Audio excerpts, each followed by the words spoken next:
To my LGBTQIA plus community, listen to this.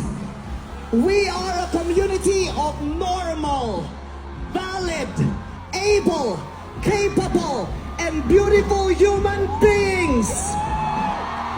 And do not let anyone or any group tell us otherwise. Huwag tayong pumayag na basta nabubuhay lang. Yung nabubuhay ng wala lang. At para tayong mga nilalang na nilalang. Dapat tayong mabuhay ng may karapatan, may kalayaan, at may dignidad.